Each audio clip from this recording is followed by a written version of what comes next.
ही आता रंग भारी यांची बातच न्यारी अहो नेम नाही करतील काय तो म्हणे मृत शहाण आणि नडे शहाणपणा मग फाटक्यात जातो पाय आई आई आई आई आई सारी एकापेक्षा एक लई भारी बातमी आजची इथली सकट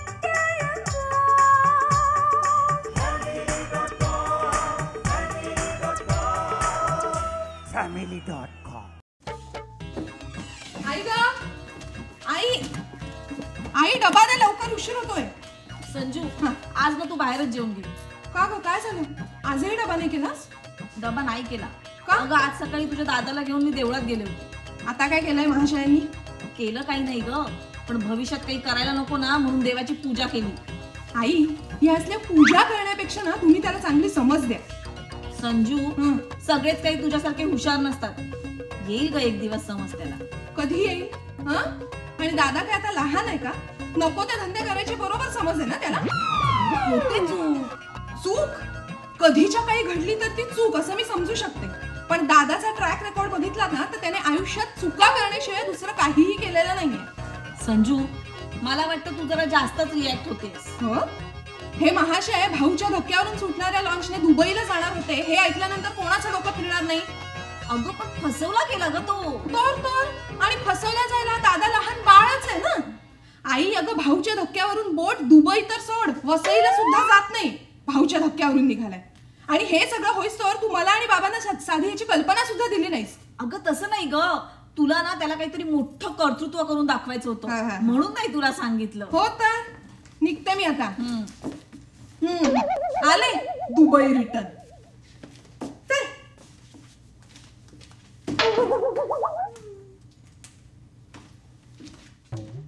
जळते माझ्यावर जळते ओ बहादर तिने जळण्यासारखं तुम्ही असं काय मोठं कर्तृत्व गाजवलंय करणार एक ना एक दिवस नक्की करणार तुम्ही काही करायला गेलात ना की ते आमच्या गळ्याशी येतं आई अगं मी तुम्हाला मदत होईल म्हणूनच करतो नाही सगळं बाळा आई बाळा तो पहिल्या मजल्यावरचा काळा बाळा अगं मी किती गोरा तो किती काळा कानाखाली आवाज काढेल तुझी मदत आहे ना नेहमी आम्हाला महागात पडते बस तिकडे शांतपणे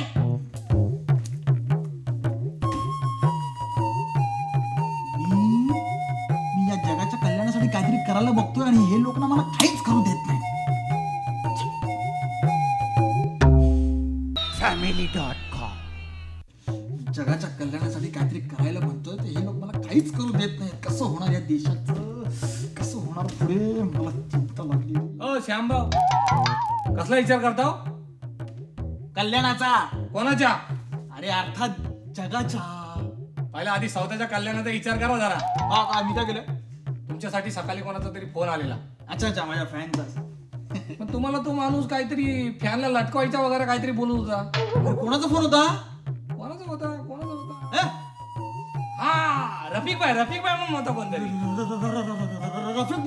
रफिक भाईचा फोन होता तुमचा असा डब्बा काय गुल झाला त्याचं नाव ऐकून हे रफिक भाई म्हणजे तू आहे ज्याच्याकडनं मी कर्ज घेतलंय आणि आज बरोबर 1 आठवडा झालाय तुला आठवड्याचा आणि पैशाचा संबंध काय आहे अरे आठवड्या म्हणजे मी आठवड्याभराची मुदत घेतली होती ना कसली पैसे द्यायची नाही व्याज द्यायची ते पण 10%. काय बोलताव काय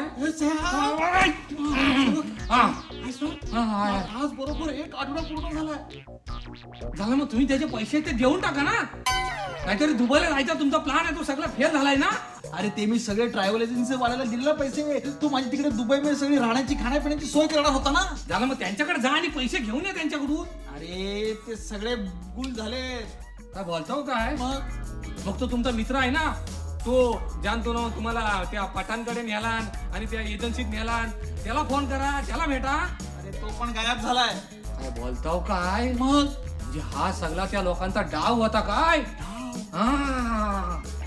आता काय करायचं आता आपण ही सगळी कामगिरी आहे ना ही संजूताई आणि साहेबांवर सोपायची आपण आपला डोसका काय बी चालवायचा नाही नाही आता काय डोसका चालवायचा नाही तुम्ही तोंड बंद ठेवायचा आणि डोका पण बंद ठेवायचा तुमचा ठीक आहे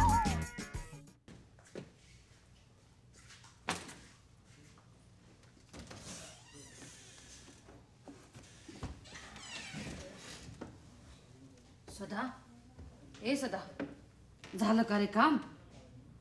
काम कसलं होतंय? पोलीस स्टेशनवर गेलो तो तक्रार नोंदवायला. मग काय म्हणाले पोलीस? पोलीस काय म्हणणार? पैसे दिल्याची रिसीट आहे का? माझ्याकडे रिसीट मागितली. आता आपल्या पोराकडं पैसे दिल्याची रिसीट नाही. अरे बापरे.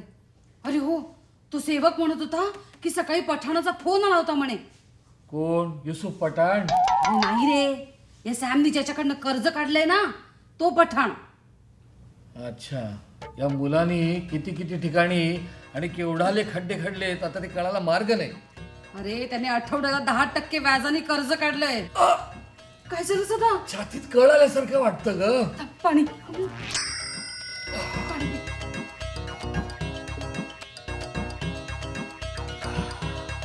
काय रे, आता कसं वाटतंय? कळ गेल्यासारखं वाटतंय, मेल्यासारखं वाटतंय. अरे असं अभद्रासारखं बोलू नकोस रे. आता फक्त तेवढंच बाकी आहे ग. हा मुलगा ना एक दिवस मला पोचवूनच घरी येणार. नाही रे, शांत हो शांत हो. यातून काहीतरी मार्ग काढण्याचा प्रयत्न कर. काय मार्ग? अगं सरळ मार्गाने चालणारे आपण गरीब मध्यमवर्गीय माणसं. पठाण, दुबई, कर्ज हे शब्द ऐकले ना तरी अस्वस्थ वाटायला लागतं. मला तरी असं वाटतंय ना, आपण हे सगळं घरबीर विकूया आणि आपल्या गावाकडे निघून जाऊया. आणि गावाकडे करायचं काय? हे आपलं भजन करायचं का? नाही रे, आपली शेती आहे ना ती करूया आणि आपली माडं पण आहेत ना. पण आपल्या मुलांची शिक्षण ती पण महत्वाची आहेत ना. आता संजनाचं फायनल इयर आहे, करिअरच्या दृष्टीने खूप महत्वाचं आहे ते. तर जे काय ना ते तू सगळा विचार कर. मी आपलं फक्त एकच करू शकते रे, देवाची प्रार्थना. मी जाऊन प्रार्थनाच करते. देवा वाचव रे बाबा यातून.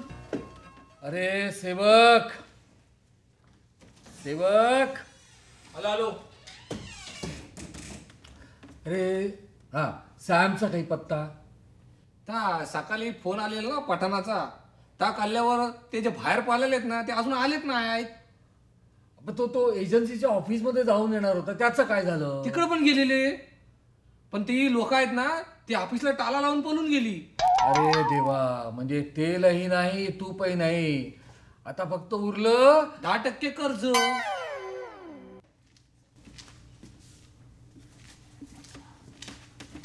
संजू संजू संजू संजू संजू काय काय संजू ते दुकान पत्ता टक्के दुकान कसले काय? ए दादा एक मिनिट, मला काहीही कळत नाही. बस संजू बस मिनिट शांत. दुकान टक्के काय झालंय? कसलं दुकान? कसले टक्के? काय झालं? संजू दादा मैं कहाँ हूँ? मैं कौन हूँ? दादा, तुझी ही फिल्मीगिरी बंद कर, नाहीतर मी ना तुला आता. सांगतो हे बघ, मी एक मगाशी वाण्याच्या दुकानावर गेलो होतो ना आता खाली, तिकडे ना काही गुंड टाईप असे लोक होते. तर त्यांना ना पत्ता विचारायचा होता. मग? तर मी त्यांना मदत करण्यासाठी पत्ता तर कुठे काय ते सांगायला गेलो मी. वा, हुशार. गुंडांना मदत करायला निघाला. हा, आणि संजू अगं ते पण शेवटी माणसंच आहेत ना ग. सुरू थांब सांगतो. तर त्यांना मी पत्ता विचारला, तर त्याने कुठला पत्ता विचारला तुला माहितीये? कुठला? अगं आपल्या घराचा पत्ता विचारला त्यांनी. आपल्या घराचा? हो. मग काय, मी त्यांना विचारलं की तो तुम्हाला पत्ता कशाला हवा? तर त्यांनी सांगितलं की सॅम करगुटकरला ते शोधतायत. म्हणजे तुला? हो, म्हणजे मला. अरे मग काय अगं तू त्यांना विचारलंस का तुझ्याकडे काय काम येते? हा, मी विचारलं त्यांना. तर त्यांनी काय सांगितलं तुला माहिती? काय? ते ना हप्ता वसूल करायला आले. रफिक भाईची माणसं आहेत. अरे बापरे, मग आता काय? अगं मी त्यांना सांगितलं की सॅम घरात नाही, तो बाहेर गेलाय. Very good. कधी कधी तुझं डोकं काम करतं. हो. अगं पण तो मध्येच गाण्यात टपकला ना, डांबऱ्या गाण्या. मग तर त्यांनी मला तिकडनं हाक मारली. मग पुढे काय? पुढे काय, ते गुंडाने तर त्याला घेरला, गण्याला. हा, आणि मी तिकडनं पळालो. अगं माझ्या मागे गुंड लागले. मग पुढे नाही मागे. नाही पुढे. पुढे नाही मागे. अरे तसं नाही, पुढे. अगं पुढे नाही मागे. पुढे रे. अगं मागे गुंड लागलेत. अरे मूर्खा, पुढे काय झालं? अगं पुढे काय, अगं मी जेवढा जमेल तेवढ्या जोरात पळत आलो घरी. संजू. अरे बापरे, संजू ते आलं वाटतं. हो. संजू काय काय? अगं तू काहीतरी कर ना. ओके मी मी काय करू? एक मिनिट तू काम कर. तू आज जाऊन लग जा मी बघते काय करायचं. प्लीज. हो मी सांभाळते. जा तू.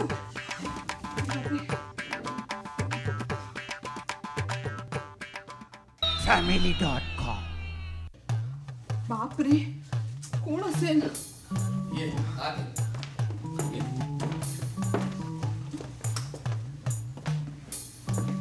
नमस्कार. रंग्या काका तुम्ही.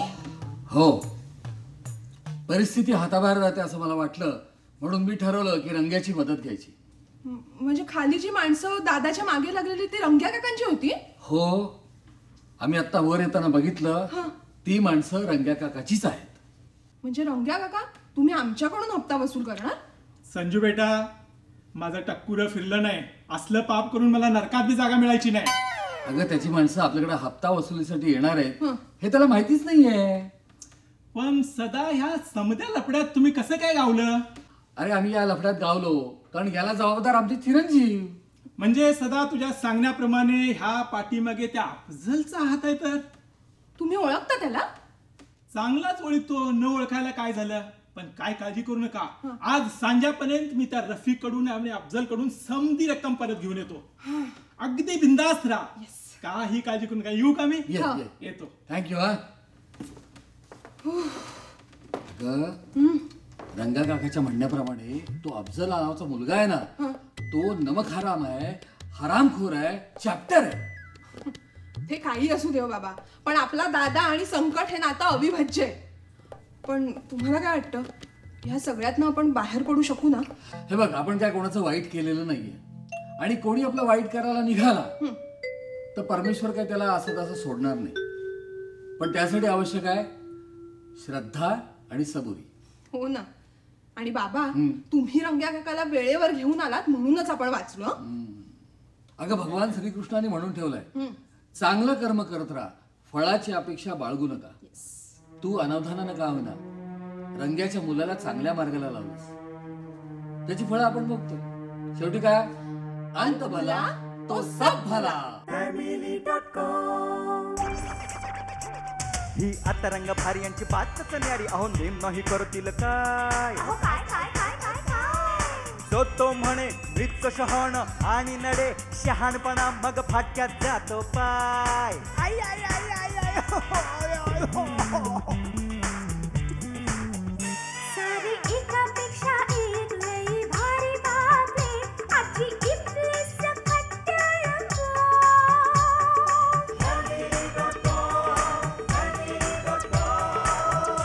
family.com.